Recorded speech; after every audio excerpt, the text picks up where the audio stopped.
시청자 여러분 안녕하십니까? 뉴스9 윤종호입니다. 장윤기 사건이 지역 경찰의 유착 정도가 아니라 경찰 수뇌부의 조직적인 은폐 의혹으로 번지고 있습니다. 일부 경찰의 일탈이 아니라 경찰 조직 전체가 흔들리는 위기 상황입니다. 검찰과 경찰이 오늘 1시간여 시차를 두고 경찰 컨트롤 타워죠. 국가수사본부를 압수수색했는데 극히 이례적인 상황입니다. 구속 갈림길에 선 당시 수사팀 지휘관인 광산서 형사과장은 장윤기가 저지른 성범죄와 살인 사건을 병합해서 수사하겠다고 국수본에 3차례 건의했지만 모두 거부당했다고 혐의를 부인했습니다. 경찰 내에 또 다른 커넥션이 있었던 건지 사건의 파장을 우려했던 건지 자세히 알아봐야겠지만 범죄자를 준엄하게 응징해야 할 경찰에 대한 믿음 점점 옅어지고 있습니다. 이번 수사의 끝에 우리가 마주하게 될 진실은 과연 뭔지 첫 소식 박건우 기자가 전합니다. 정장 차림의 남성이 법원에 들어섭니다. 장윤기 사건 수사팀을 지휘했던 전 광주 광산경찰서 형사과장 박모 경정입니다. 사건 처리 과정에 윗선의 어떤 부당한 지시나 저 또한 지시를 내린 적이 없고 90분간 영장 심사를 받은 박 경정은 말없이 경찰 호송차에 올랐습니다.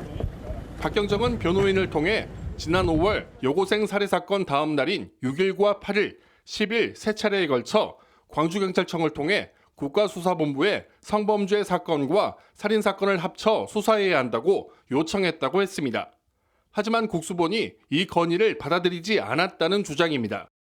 3차례 모두 병합하지 말라는 취지로 국가수사본부에 지침이 내려와서 우리는 이제 일반 사건만 했던 것이고 반면 국수본 측은 수사 완결성 확보를 위해 사건을 분리한 것이라며 검찰의 기록을 다 보냈고 사건을 숨기려 한 건 아니라고 맞서는 상황. 양측 주장이 팽팽히 맞선 가운데 검경 수사는 국수본으로 향했습니다. 오늘 아침 검찰과 경찰청 특수단은 당시 수사 지휘 내용 확인을 위해 국수본 강력범죄 수사과 등을 잇따라 압수수색했습니다. TV조선 박건우입니다. 국가수사본부가 장윤기의 살인과 성폭행 혐의를 분리수사라고 지시한 게 맞다면 이유가 있었을 겁니다. TV조선이 입수한 압수수색 영장에는 당시 경찰 수뇌부가 장윤기 사건의 파장이 커지는 걸 걱정했다는 내용이 적혀 있습니다. 어떤 점을 우려했던 건지 이나영 기자가 단독 보도합니다. 국수본에 대한 압수수색 영장에는 장윤기 분리수사 지시의 배경이 적시돼 있는 것으로 확인됐습니다. 장윤기는 여고생을 살해하기 이틀 전 같은 직장에서 일하는 외국인 여성을 성폭행한 혐의도 받고 있는데 경찰은 두 사건을 분리수사했습니다. 압수수색 영장에는 성폭행 사건까지 병합수사할 경우 사건이 확대될 것을 걱정한 국수본이 성폭행과 살인 사건을 분리수사하도록 했다는 내용이 적혀 있습니다. 경찰 수뇌부가 파장 확대를 우려한 건 성폭행 사건 초기 대처가 부실했기 때문입니다. 외국인 여성은 당일 스토킹 피해를 신고했지만 경찰은 장윤기를 입건도 하지 않았습니다. 지난 4월 경찰청이 내려보낸 스토킹 신고가 접수되면 즉시 입건 조사를 하라는 지침을 지키지 않은 겁니다. 이 지침은 이재명 대통령이 남양주 스토킹 살인 사건 당시 경찰 늑장 대응을 질책하자 나온 조치였습니다. 이재명 대통령은 관계당국의 대응이 더뎠고 국민의 눈높이에 한참 못 미쳤음을 엄하게 질타했습니다. 경찰이 장윤기의 성폭행 사건을 제대로 처리하지 못했다는 점을 의식해 분리수사를 지시한 것 아니냐는 분석이 나옵니다. 검찰과 경찰은 압수물 분석을 마친 뒤 윗선으로 수사를 확대할 방침입니다.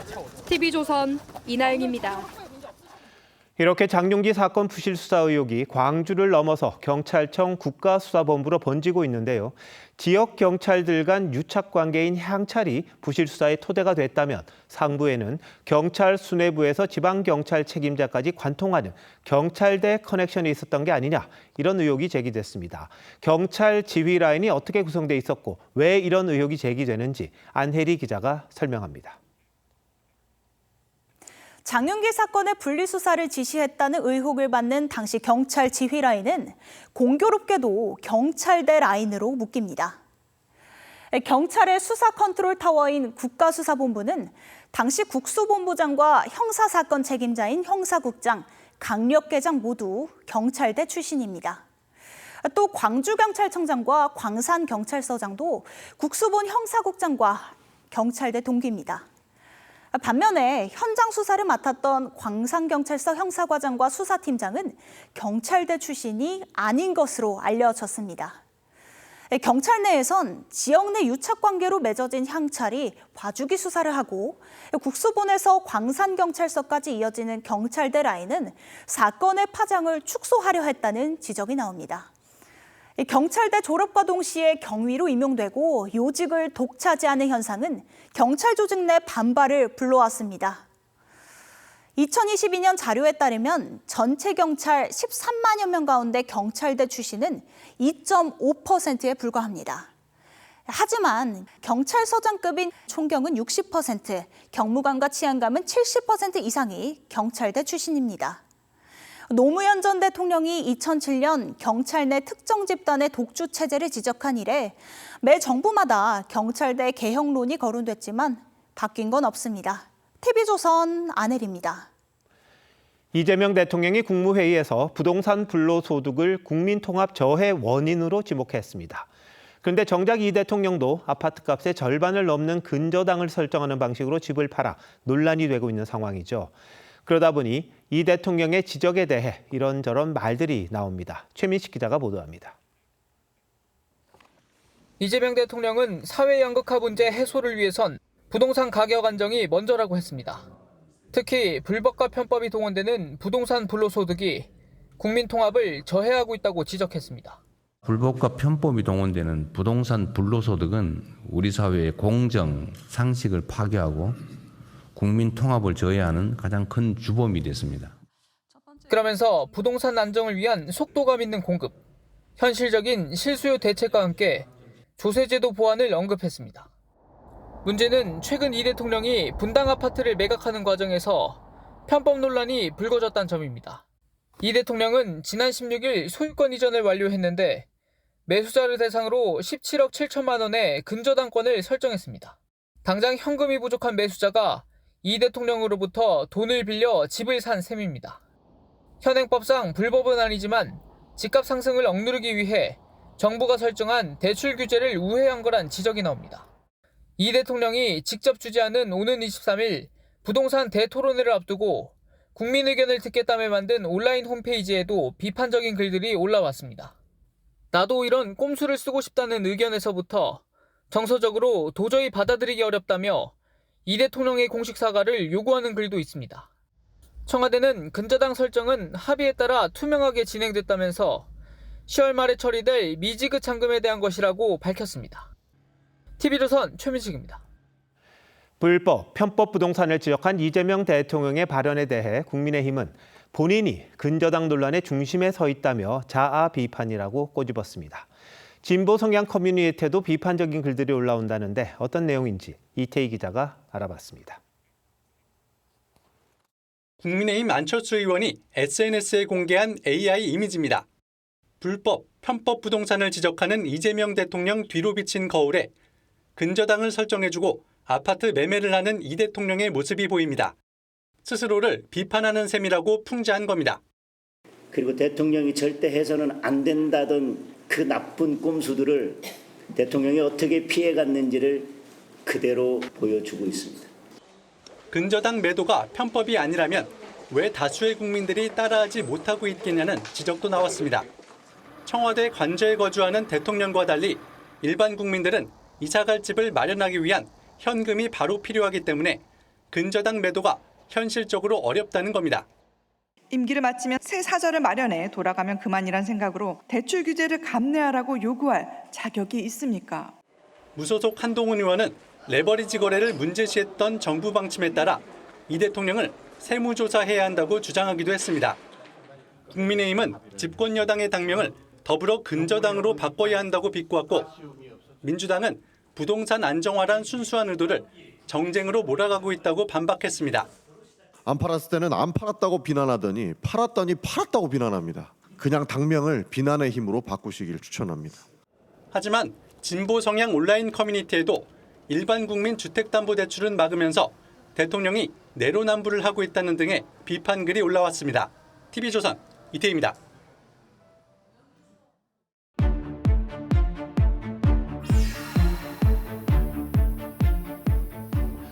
집을 파는 사람이 매수인에게 집을 사라고 돈을 빌려주는 게 일반적이지는 않은 것 같은데요. 왜 이렇게 한 건지, 다른 사례는 있는지 김충영 기자와 자세히 따져보도록 하겠습니다.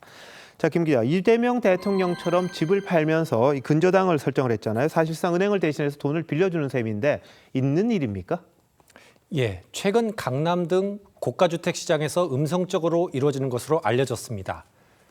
팔려는 사람이 일단 대금 일부만 받고 소유권을 넘겨주고 대신 등기부에 근저당을 설정해서 덜 받은 집값을 천천히 받겠다는 겁니다.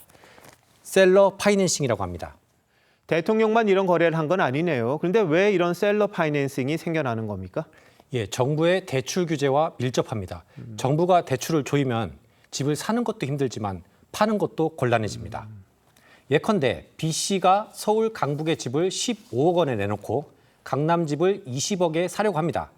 B씨가 어렵게 5억을 마련해도 강북의 집을 살 사람이 대출 규제로 15억 원을 조달하지 못한다면 B씨도 강남으로 이사를 못 갑니다. 사슬처럼 연결된 구조라 한 곳만 경색이 발생을 해도 줄줄이 거래가 끊깁니다. 매도인도 팔아야 할 사정이 있다면 일단 거래를 성사시킨 뒤에 잔금은 나중에 받는 셀러 파이낸싱을 하게 되는 겁니다. 대출 규제를 강화했던 문재인 정부 시절 나타났다가 최근 이재명 정부 들어 다시 고개를 든 겁니다. 그래도 무려 17억 원이나 되는 돈을 사실상 빌려준 셈이 되는데 그럼 매수인은 얼마를 주고 이 아파트를 산 겁니까? 예, 공개된 등기부만 봤을 때는 29억 원짜리 분당 아파트를 넘겨받으면서 매수인이 당장 들인 돈은 사실상 제로입니다. 이 집엔 전세보증금 11억 3천만 원짜리 올 10월까지 계약된 세입자가 있습니다. 당장은 17억 7천만 원만 내면 되는데 이것을 이 대통령 부부가 빌려준 겁니다. 매수인 입장에선 상당히 특혜를 받은 걸로도 보이는데 뭐 그럴 만한 이유가 있는 겁니까? 예, 이 아파트는 얼마 전 재건축을 위한 사업 시행자 지정을 접수한 상황입니다. 지정이 된 뒤에 집을 사는 사람은 조합원 지위를 받지 못합니다. 흔히 물딱지라고 부르는데요. 이런 집은 값이 훅 떨어집니다. 대통령이 그 전에 팔려다고 보니 17억 원이나 빌려준 것 아니냐는 비판이 제기되기도 했습니다. 인터넷상에는 대통령께 한 수 배웠다 같은 냉소가 쏟아졌고요. 아름아름 이뤄지던 셀러 파이낸싱이 부동산 사이트에 대놓고 공개적으로 올라오기도 했습니다. 이번 달 말까지 사업 시행자 지정 고시가 나요.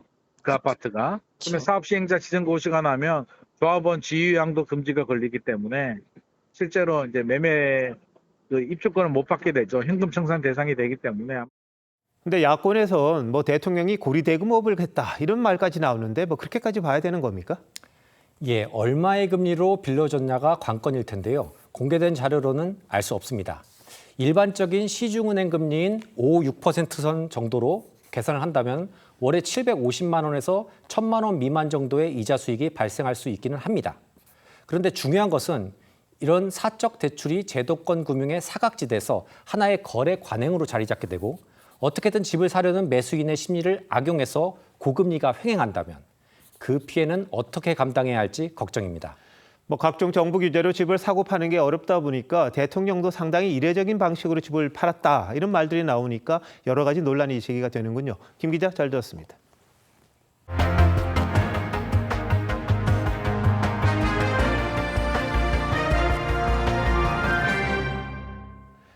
장동혁 국민의힘 대표가 장외 여론전에 집중하는 새 보수 진영 주자들이 존재감 키우기에 나섰습니다. 오세훈 서울시장이 오늘 5선 중진인 윤상현 의원을 만나 당 개혁 방안의 하나로 당대표 폐지를 논의했습니다. 정정식 원내대표는 이준석 개혁신당 대표와 오찬 회동을 하며 대여 투쟁을 위한 접점 찾기에 나섰습니다. 김창섭 기자의 보도입니다.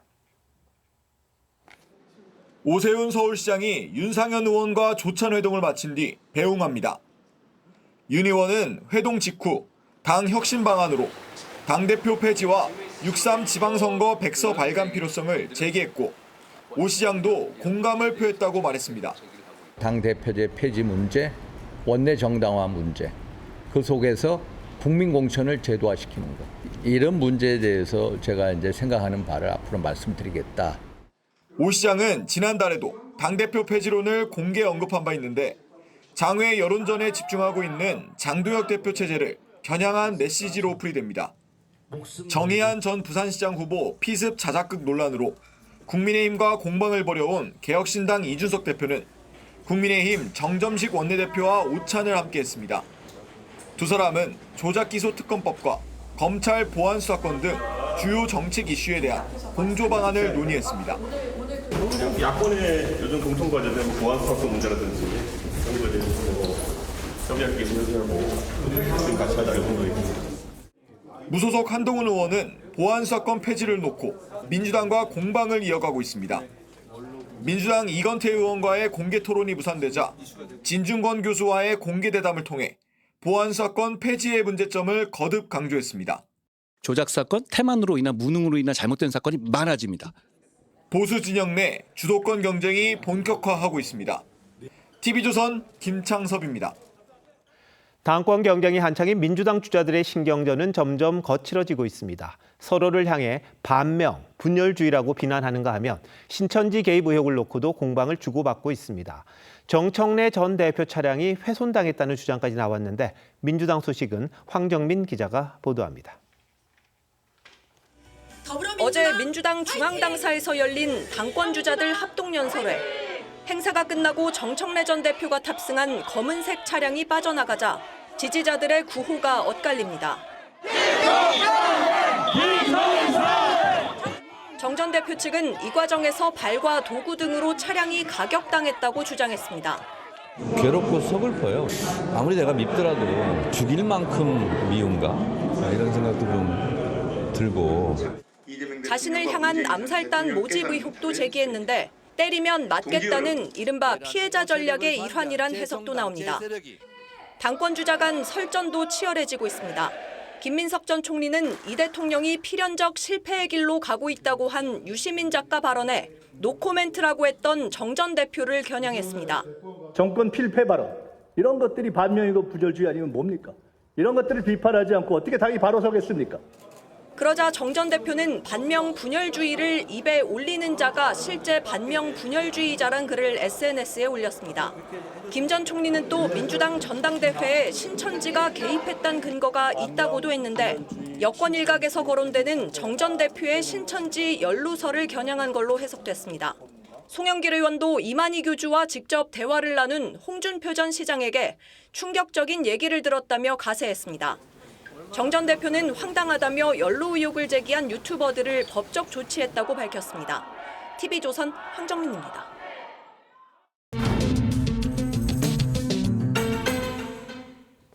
정치 연안에 한 발 더 들어가 궁금증을 풀어드리는 정치 더 시간입니다. 조선일보 배성규 정치 에디터 나오셨습니다.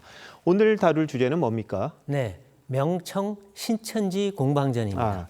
지금 뭐 리포트에도 나왔습니다만 민주당 전대에서 지금 신천지 경선 개입 의혹이 아주 제기가 됐는데요. 후보들 간의 주장은 좀 다르죠? 네, 그렇습니다.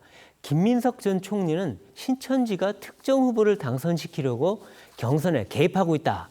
이런 의혹을 연일 제기하고 있습니다. 신천지가 암약하고 있다. 신천지 유령당원을 청산해야 한다. 이번 전대는 위장한 반명, 분열주의, 신천지와의 대회전이다. 이런 얘기를 하고 있습니다. 네. 상당히 강하죠. 친명 일각에서는 국민의힘 지지 성향의 신천지가 이재명 정부를 조기 레임덕에 빠뜨리고 또 김민석을 떨어뜨리기 위해 정청래 전 대표를 의도적으로 밀고 있다. 이렇게 주장을 합니다. 하지만 정청래 전 대표는 황당한 가짜뉴스다. 이렇게 반박을 하는데요.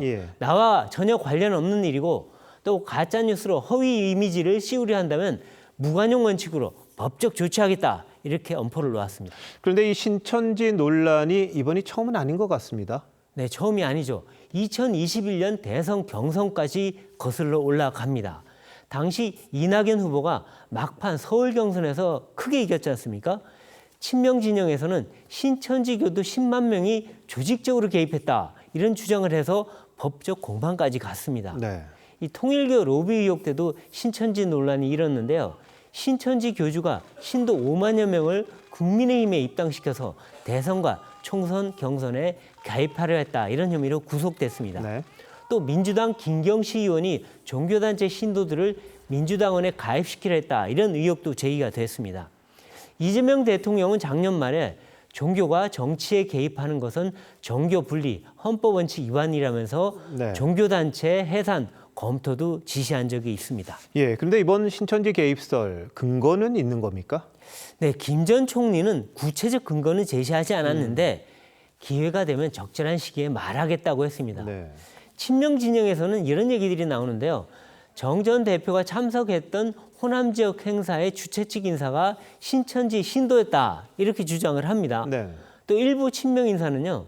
신천지 측이 신도 1만 명을 입당시켜주겠다 이렇게 접근한 적이 있다 이런 의혹도 제기합니다. 하지만 일방적인 주장입니다.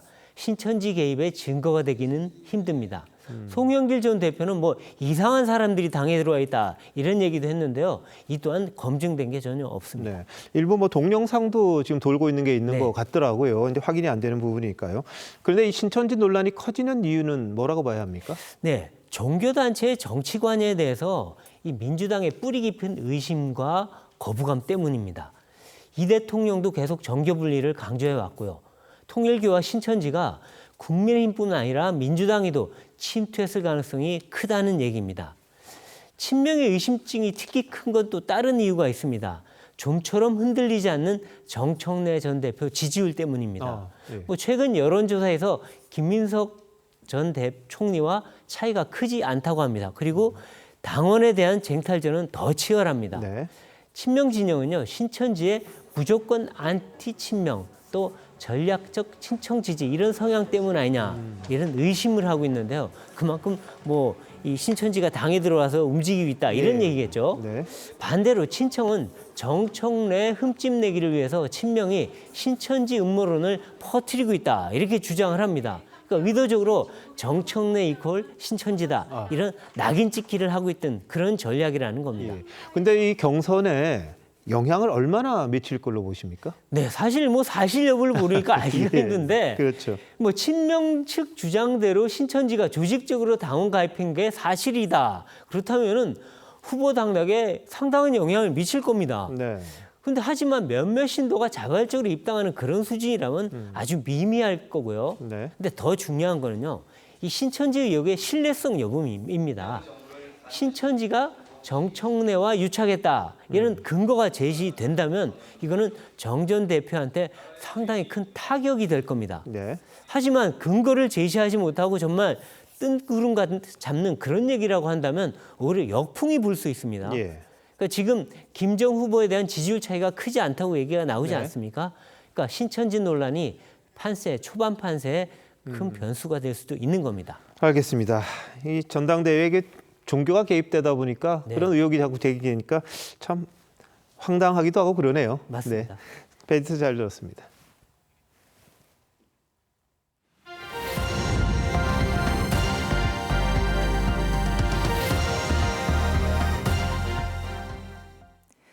오늘은 경기 북부를 중심으로 비가 세차게 몰아쳤습니다. 북한 황해도에도 200mm가 넘는 폭우가 내렸는데 북한이 우리 측에 어떠한 통보 없이 황강댐 물을 방류했습니다. 이런 식으로 13년째 사전 통보 합의를 지키지 않고 있는데 접경 지역 주민들이 고스란히 피해를 보고 있습니다. 먼저 황선영 기자입니다. 누런 흙탕물이 마을 어귀를 집어삼켰습니다. 불어난 강물에 식당 출입구가 이렇게 완전히 물에 잠겼고 10여 미터 앞 도로 끝 표지판은 이곳이 원래 도로였다는 점을 보여주고 있습니다. 북한이 임진강 상류 황강댐 수문을 열면서 하류 수위가 순식간에 불어난 겁니다. 여기가 비가 안 온다 해도 한강댐을 열어놓으면 여기는 피해가 있어요. 사이렌도 울리고 계속 방송하면서 이제 댐 방류했으니까 강가에 사시는 분들은 이제 조심하셔라. 북한의 무단 방류가 확인된 건 어젯밤 8시 50분쯤. 하루 4차례 정부가 위성 영상으로 접경 지역을 들여다보는데 황강댐 하류 폭이 갑자기 넓어진 게 포착된 겁니다. 큰 방류를 할 때는 물이 산란되거든요. 그처럼 그때 발생하는 난바다들이 조금씩 관측이 됩니다. 그러면 댐에 방류를 하고 있는 걸로 저희가 추정을. 2009년 북한이 황강댐을 예고 없이 방류하면서 우리 주민 6명이 숨졌습니다. 사건 이후 남북은 임진강 수해 방지 실무회담에서 방류 시 사전 통보에 합의했지만 북한은 지금까지 단 3차례를 제외하고 무단 방류를 이어왔습니다. 걱정되죠. 또 모르죠. 여기 전부 물에 다 댕겼대. 여기 사람 저 학교 있는 대로 다 건너왔대요. 환강댐 물이 남측에 도달하기까진 불과 1시간. 하류 주민들은 언제 닥칠지 모를 위험 속에 살아갑니다. TV조선 황선영입니다. 안 그래도 집중호우가 쏟아졌는데 북한이 댐까지 무단 방류하면서 경기 연천과 파주 일대의 하천 수위가 높아지고 있습니다. 이 지역에 오늘 밤 또다시 강한 비가 내릴 가능성이 커서 더 걱정입니다. 우선 지금 상황은 어떤지 경기 연천의 군남댐에 나가 있는 저희 취재기자 연결해 보겠습니다. 이상배 기자, 현재 수위는 어떤가요?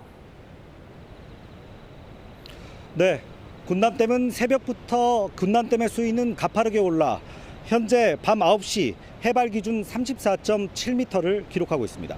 한계 수위인 40m에는 아직은 미치지 못하지만 물이 계속 불어날 가능성이 있어 한강 통제소도 실시간으로 상황을 예의주시하고 있습니다.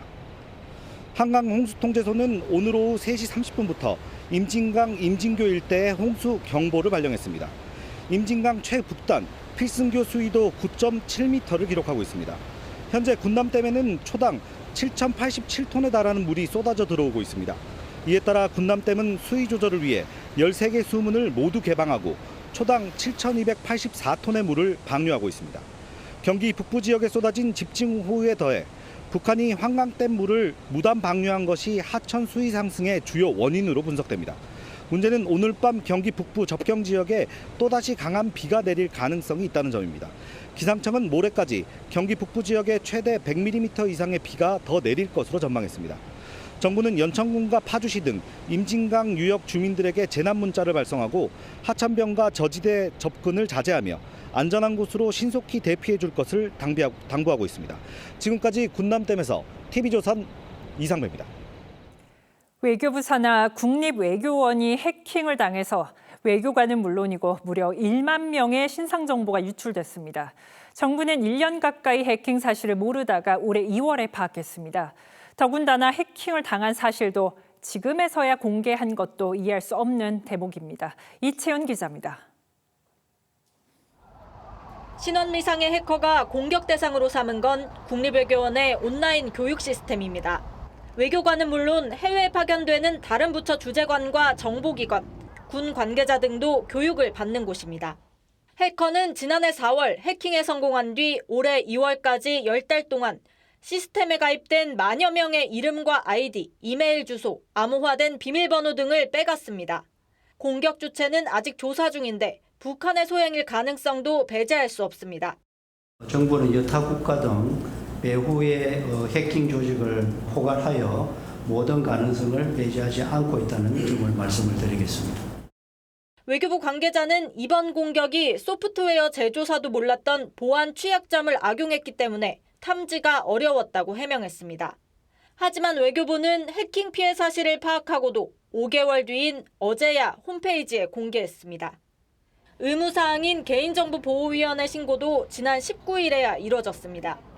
전화번호나 주소 같은 민감한 정보는 서버에 없었다는 게 외교부의 설명이지만 외교관이나 해외 요원들의 근무지 정보 등이 빠져나갔을 경우 국가 안보에도 영향을 줄 수 있다는 우려가 나옵니다.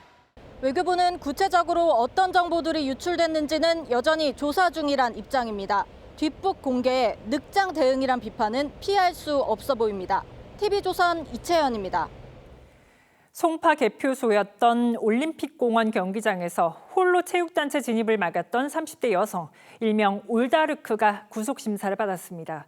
경찰을 조롱한 혐의 등을 받는 다른 시위 참가자 4명도 함께 구속기로에 섰습니다. 법원에 나가 있는 저희 취재기자 연결합니다. 김서정 기자, 심사 결과 아직인가요? 네, 올다르크라 불리는 30대 여성은 오후 2시 반부터 1시간 반 동안 구속심사를 받고 현재는 송파경찰서 유치장에서 결과를 기다리고 있습니다. 심사 결과는 이르면 오늘 밤 늦게 나올 전망입니다. 앞서 법원에 나온 여성은 취재진 질문에 아무 말 없이 법정으로 향했습니다. 업무방해 혐의 인정하세요? 이 여성은 지난달 16일 6.3 지방선거 송파 개표소로 쓰였던 핸드볼 경기장 출입문을 막고 체육단체의 진입을 방해한 혐의를 받습니다. 당시 성조기를 몸에 두른 채 출입문 손잡이를 꼭 쥔 모습이 화제가 되면서 올림픽공원 잔다르크, 올다르크로 불려왔습니다. 경찰은 구속영장에 피의자가 영웅적 존재가 되고 싶은 심리가 있다며 재범 우려가 크다는 내용을 적시했습니다. 또 다른 송파 집회 참가자 4명도 구속영장 실질심사를 받았습니다. 30대 남성은 지난달 8일 경기장에 들어가려던 여자 핸드볼 유소년 대표팀의 소지품을 무단 수색한 혐의를 받습니다.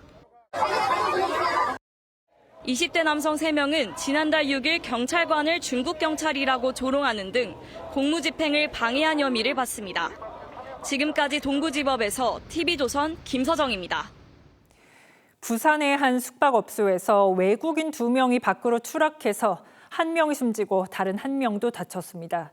중국행 선박 취업을 앞두고 묵던 방이었는데 선원 중개업체가 문을 잠그자 이불을 찢어서 만든 밧줄로 탈출을 시도했습니다. 하동원 기자입니다.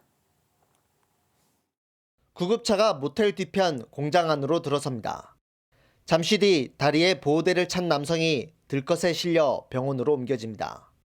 오늘 새벽 3시 20분쯤 부산 사상구 모텔 8층에서 인도네시아 국적 남성 2명이 인근 공장 부지로 추락했습니다. 20대 남성은 숨졌고 30대는 다리가 부러지는 중상을 입었습니다. 두 사람은 객실에 있던 이불을 찢어 엮은 줄을 타고 창문 밖으로 탈출하려다 사고를 당했습니다. 이들이 8층 높이에서 내려뜨린 줄도 바닥에 닿기엔 길이가 부족해 약 2m가량 허공에 떠 있었습니다. 이들은 선원으로 취업하기 위해 전날 입국해 중국행 선박을 타기 전 다른 외국인 선원 18명과 함께 이 모텔에 머물고 있었습니다. 선원 중개업체 직원들은 도주를 막기 위해 객실 출입문을 잠그고 앞을 지킨 것으로 전해졌습니다. 혹시 하면서 오면 경비 보는 사람들이 또 그렇게 하더라고. 중상을 입은 남성은 배에 타기 싫어 탈출했다고 경찰에 진술했습니다. 불법 체류하면서 문화 임금이 높으니까 돈을 더 벌려고 하는 그런 것 같다 이렇게 보죠. 경찰은 선원 관리 과정에 위법 행위는 없었는지 선원 중개업체도 조사 중입니다. TV조선 하동훈입니다. 국방부가 여의도 면적의 10배 규모인 군사보호구역과 비행안전구역을 해제하거나 완화하기로 했습니다. 규제가 풀리고 지역 개발의 속도가 붙을 걸로 예상되면서 주민들은 반기고 있습니다. 신경희 기자입니다. 서울 은평구 수색역에서 도보로 5분 거리의 주택가입니다. 이른바 역세권이지만 가장 높은 집이 6층 정도에 불과합니다. 인근에 전투기가 이착륙하는 비행장이 있는 탓에 비행 안전구역으로 묶이면서 수년간 개발 사업이 이뤄지지 못한 겁니다. 국방부가 해당 비행장 주변이 포함된 서울 은평구 수색동과 마포구 상암동, 경기도 고양시 강매동 등 비행안전구역 1982만 제곱미터를 해제하기로 했습니다. 고도 제한이 풀리면서 150m 이상의 고층 아파트가 들어설 수 있게 됐습니다. 당연히 환영하죠. 우리. 다른 지역은 그 비행 안전 구역이 아니기 때문에 고층으로 많이 올라갔지만 이쪽 지역은 불평불만이 많았죠. 전국 5곳의 군사시설 보호구역도 아예 사라지거나 축소됩니다. 군 통신시설 관련 규제로 묶여있던 고성과 속초에선 639만 제곱미터가 해제되고 평택 고덕지구 133만 제곱미터, 고양 테크노밸리 일대 77만 제곱미터도 풀리면서 개발 여건이 개선될 걸로 보입니다. 용산 어린이정원도 보호구역 해제 대상에 포함됐습니다. 이번에 해제 완화되는 군사시설 보호구역만 여의도 면적의 10배 규모입니다. 몇 미터 못 올리는 데도 있고 기껏해야 1, 2층 높이 정도밖에 못 올리는 경우도 있고 꽤 많은 양이 해제가 된다. 국방부는 군사작전에 지장을 주지 않는 범위 내에서 이뤄진 조치라며 내일 관보고시 이후 효력이 발생할 것이라고 설명했습니다. TV조선 신경입니다. 영등포와 구로에 집중돼 있는 준공업지역이 서울 주택 공급을 해결할 열쇠로 지목되고 있습니다. 하지만 준공업지역은 공장과 주거가 섞여 있는 지역입니다. 산업 기능을 어디로 옮길지, 이주 대책을 어떻게 마련할지가 큰 과제입니다. 이낙원 기자가 현장 목소리를 들었습니다. 서울 지하철 2호선 물레역과 가까이 있는 준공업 지역. 골목 양옆으로 낡은 간판에 단층짜리 철공소들이 늘어서 있습니다. 공장이 많잖아요. 너무 오다 보니까 지저분해.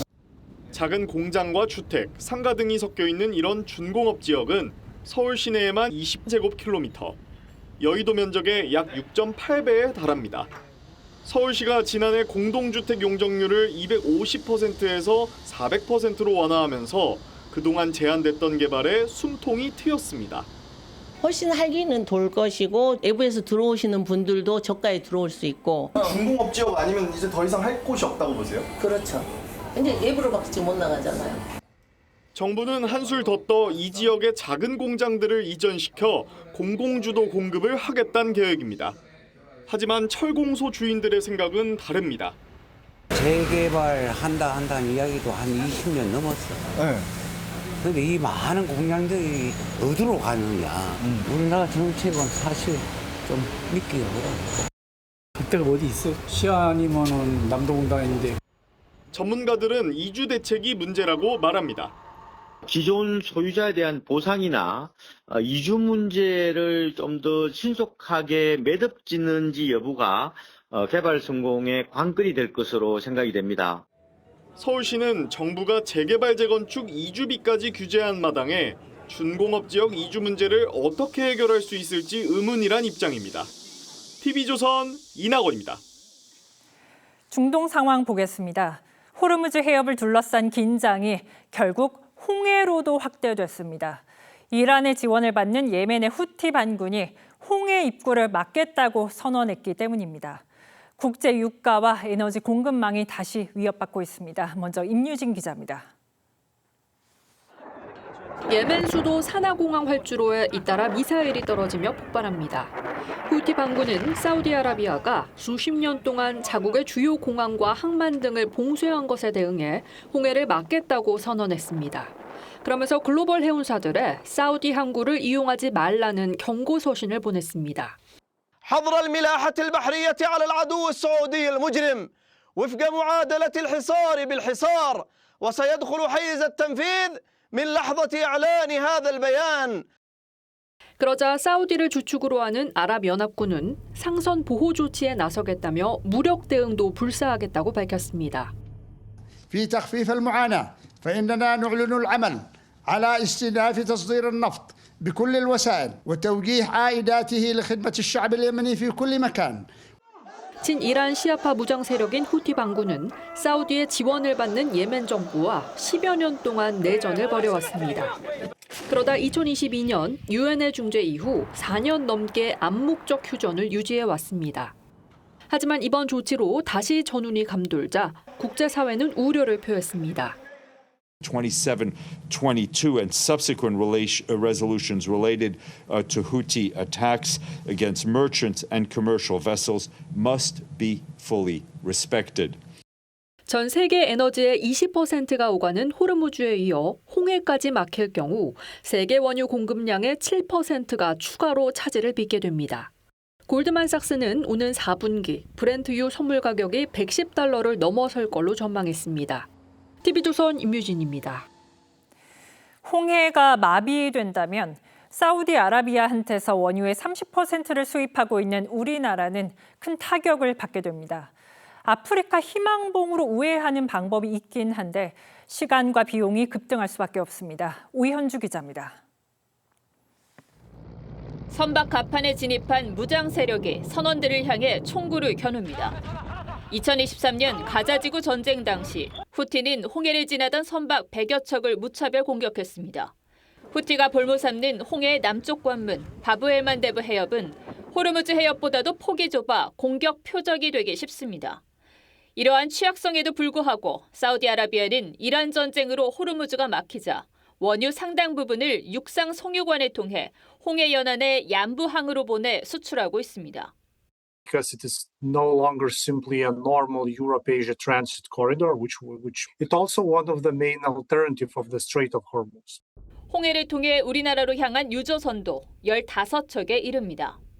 이란 전쟁에도 불구하고 사우디아라비아는 올해 상반기에만 국내 원유 수입의 31%를 차지한 부동의 원유 수입국 1위입니다. 때문에 홍해가 봉쇄되면 막대한 타격이 불가피합니다. 수에즈 운하를 거쳐 아프리카 희망봉으로 돌아오는 방안도 있지만 이 경우 운송기간이 최대 한 달 정도 더 걸리는 데다 운임비와 보험료까지 치솟게 됩니다.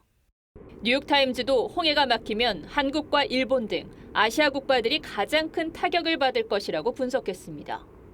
중동의 양대 원유 동맥이 모두 막힐 위기에 처하자 파키스탄과 카타르 등은 미국과 이란에 10일간 휴전하고 호르무즈 해협 재개방을 논의하는 안을 전달한 것으로 알려졌습니다. TV조선 오현주입니다. 여야가 이번 달 안에 선관위 투표용지 부족 사태를 수사할 특검법을 처리하기로 합의했습니다. 특검은 야당이 직접 추천하지는 않지만 국민의힘이 동의해야 가능하게끔 했습니다.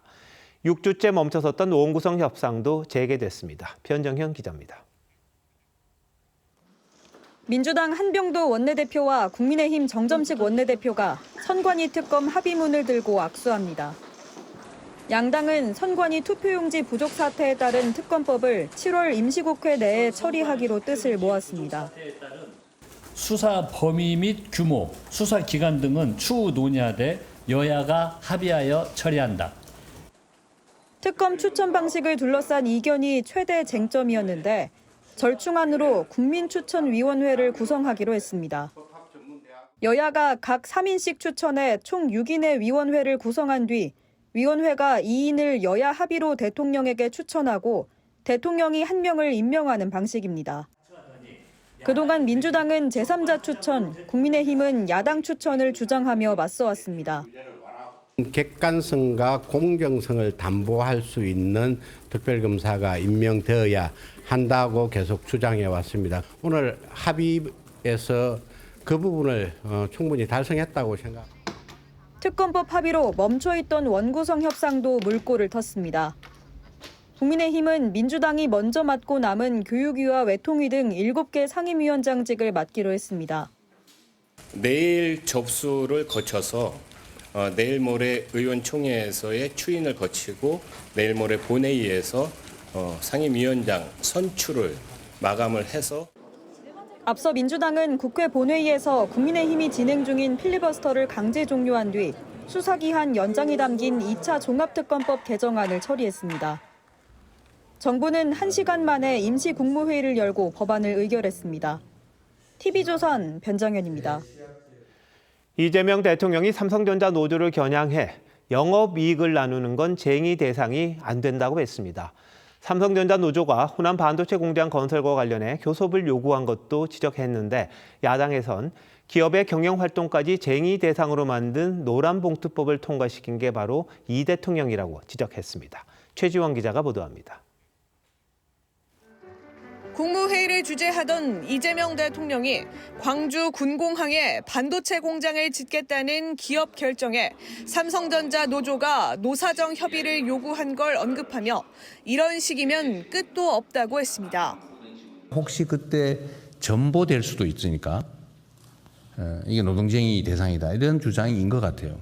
근데 그렇게 따지면 모든 회사의 경영권 행사가 관련이 없는 게 있을 수 없지 않습니까? 상속 문제도 경영권 매각도 문제가 될 거라며 터무니없는 주장이라고 지적한 겁니다. 특히 영업이익의 일정 비율을 성과급으로 나누자는 이른바 N% 배분 요구도 쟁의 대상이 아니라고 못 박았습니다. 영업이익의 몇 퍼센트를 이게 쟁의 대상이 되느냐. 이건 주주도 할 수 없는 일을. 이거를 과연 할 수 있냐 없냐가 쟁점이 되고 있고 온 사업장이 이거 가지고 지금 논쟁을 하고 있잖아요. 다만 지난 3월 통과된 노란봉투법 개정안은 노조의 쟁의 행위 대상에 사업 경영상의 결정도 포함돼 있습니다. 당시에도 경영권을 침해하고 파업 사유를 지나치게 확대했다는 지적이 나왔습니다. 국민의힘은 이 대통령이 자신이 만든 법에 스스로 발목 잡힌 셈이라고 비판했습니다. 노란봉투법을 무리하게 밀어붙이더니 이제는 대통령이 직접 자신에게 유리한 방식으로 법을 해석하며 노조와 충돌하는 기이한 상황까지 벌어졌습니다. 한국노총도 노동기본권 확대라는 노조법 개정 취지를 존중하라고 요구했습니다. TV조선 최재원입니다. 서울 여의도공원이 27년 만에 새롭게 바뀝니다. 딱딱한 아스팔트 광장은 이렇게 녹지가 되고 제2의 세종문화회관이 들어서면서 문화생활도 풍성하게 즐길 수 있습니다. 구자형 기자가 소개합니다. 드넓은 공터에서 연을 날리고 아스팔트 위에서 자전거를 타거나 스케이트를 즐기는 시민들. 서울 여의도 광장의 옛 모습입니다. 1999년 광장 주변에 나무를 심어 공원 형태를 갖췄지만 도심 속 산책로에 그쳤습니다. 그로부터 27년, 낡은 시설에 여의도 동서를 가르는 장벽이 됐다는 지적이 잇따르자 서울시가 여의도공원 개선 작업에 착수했습니다. 잠시 들렀다 가는 곳이 아니라 오래 머물고 싶은 공원으로 도약하게 됩니다. 한강을 연결하고 자연과 예술을 잇는 서울의 새로운 랜드마크가 될 것입니다. 핵심은 연결입니다. 한강을 바라보는 공원 북쪽엔 제2세종 문화회관이 들어서고 공원과 빌딩숲 사이 울타리도 허물어 자연스럽게 이어지도록 만들겠다는 겁니다. 차도로 끊겼던 남쪽 색강 생태공원까지 하나로 연결됩니다. 아스팔트가 덮인 이곳 공원 중심 공간도 공원길을 따라 나무와 잔디가 조성된 녹지 공간으로 탈바꿈합니다. 생태적인 것들, 상징적인 것들 어떻게 하면 이걸 다 잘 끌어안을 것인가 하는 것들이 이 설계 공모의 가장 큰 관점이었고 서울시는 공모 끝에 최종 선정한 설계안을 토대로 공사에 착수해 오는 2030년 새로 조성된 여의도공원을 시민들에게 선보일 계획입니다. TV조선 구자영입니다. 16년 만에 월드컵 우승을 차지한 무적함대 스페인 대표팀이 국민들의 뜨거운 환영을 받으며 귀국했습니다. 아쉬운 패배를 겪은 축구의 신 메시는 고통이 너무 크지만 좋은 기억들을 간직하겠다고 소감을 남겼습니다. 박소영 기자입니다. 마드리드 거리가 200만 축구 팬으로 가득 찼습니다. 기다리고 기다리던 월드컵 우승에 감격한 스페인 시민들이 축구 대표팀을 맞으러 거리로 쏟아져 나왔습니다. 선수들은 뚜껑이 열린 버스를 타고 마드리드 중심부를 가로지르며 온몸으로 시민들의 뜨거운 환호를 받았습니다. 세계의 왕이 되어 돌아오다라는 문구가 왕의 귀환을 알렸습니다. Se siente increíble, es una emoción, una energía, una adrenalina maravillosa y bueno, una oportunidad única que tenemos que vivir y bueno, una alegría maravillosa. ¡Wow! Una locura, es lo mejor que me ha podido pasar. Increíble, estoy encantadísimo de estar aquí. Muchas gracias. ¡Viva España! 이어진 환영 행사에서 주장 로드리는 만세삼창으로 분위기를 달궜고 선수들은 춤을 추고 감독을 행가래치며 우승의 기쁨을 만끽했습니다. 결승전에서 0대1로 아쉽게 스페인에 패한 아르헨티나도 팬들의 축하 인사를 받았습니다. 월드컵 2회 연속 우승의 꿈이 무산되자 끝내 눈물을 보인 메시는 행사에도 불참했습니다. 메시는 오늘 자신의 SNS에 고통이 너무 크다며 상처가 치유되는데 오래 걸릴 것이라는 소감을 남겼습니다. 마지막 월드컵은 사실상 막을 내렸지만 메시는 아직 대표팀 은퇴를 선언하지 않았습니다. TV조선 박소영입니다. 바둑 세계 랭킹 1위 신진서 구단이 인공지능 카타고를 상대로 역전승을 거뒀습니다. 2점을 먼저 깔고 시작했어도 카타고가 워낙 진화한 상태라 쉽지 않았던 대국이었습니다. 그렇지만 신진서는 이번 승부로 인간이 여전히 인공지능과 경쟁할 수 있다는 점을 보여줬습니다. 이다솜 기자입니다. 마지막 3국에 돌입한 신진서 구단은 카타고의 연이은 도발에 흔들리지 않았습니다. 전투를 피하는 철저한 집바둑으로 대국을 주도했고 결국 3시간 20분 만에 11집 반승을 거뒀습니다. 1국에서 패하며 수세에 몰렸지만 내리 2연승을 달리며 역전 드라마를 완성했습니다. 바둑은 전략의 승리이고요. 전략을 준비해 왔을 때 인간이 얼마나 발전할 수 있고 무서워지는지. 지난 2016년 이세돌 구단이 알파고를 상대로 1승을 거둔 후 무려 10년 만에 인간 바둑 기사가 AI를 넘어선 겁니다. 이번 대국을 통해서 인간이 AI한테 그래도 어느 정도까지는 버틸 수 있다. 이거는 확실히 보여드렸다고. 2점 젖바둑 형식으로 유리한 환경이었음에도 신진서의 승리 확률은 낮다는 게 바둑계의 시선이었습니다. 20초 동안 2만 6천 개의 경우의 수를 연산하는 카타고를 상대로 신진서의 해법은 오히려 단순했습니다. AI의 수법을 모방하는 것보다 제 스타일대로 판이 짜는 게 훨씬 중요하다는 걸 느낄 수 있는 시간이었고. 고도로 진화하는 인공지능을 상대로 인간의 자존심을 지킨 신진서는 2억 5천만 원의 상금과 고급 승용차를 부상으로 받았습니다. TV조선 이다솜입니다.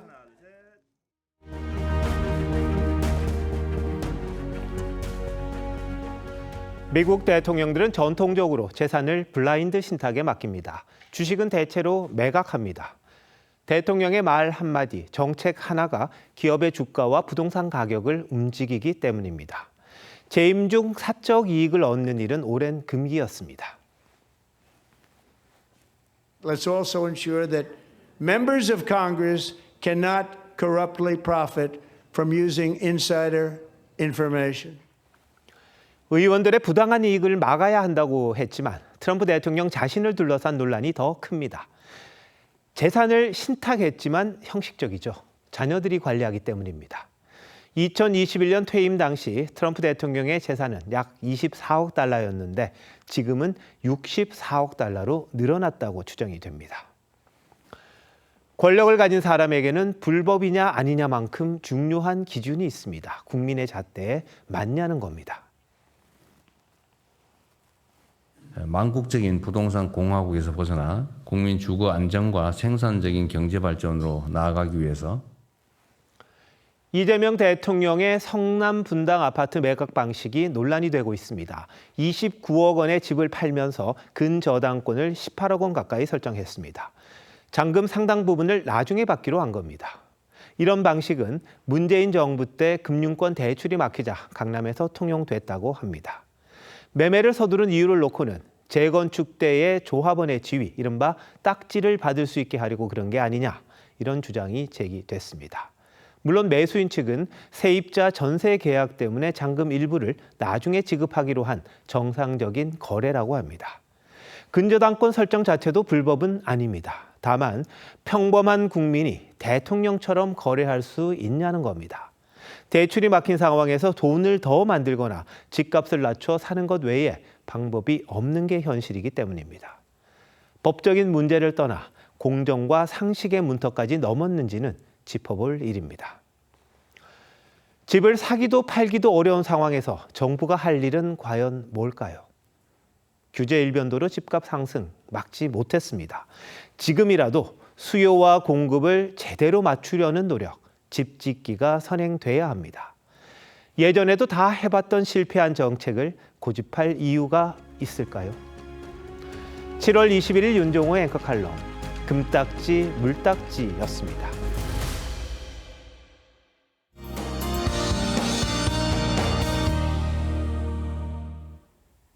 중부지방에서는 폭우, 남부지역 곳곳에는 폭염과 열대야가 기승을 부리는 극단적인 날씨가 나타나고 있습니다. 대부분 소강 상태를 보이는 곳이 많겠지만 내일까지 예상되는 비의 양은 중부 내륙에 20에서 많게는 80mm 이상, 전북과 경북에 최대 60mm의 비가 내리겠습니다. 비가 잦아든 남부지방엔 폭염특보가 내려진 가운데 내일도 후텁지근하겠습니다. 이들 지역에는 밤에도 더위가 가시지 않는 열대야주의보가 내려졌습니다. 내일 아침 기온 서울 24도, 광주와 부산 26도로 예상되고요. 내일 한낮 기온 서울 30도, 강릉 33도, 대구 35도, 포항 37도까지 지속겠습니다. 남부지방은 주 후반에 비가 소강 상태를 보이는 곳도 있겠지만 중부지방은 일요일까지 비 예보가 이어지겠습니다. 날씨였습니다. 7월 21일 화요일 뉴스9 마칩니다. 시청해주신 여러분 고맙습니다.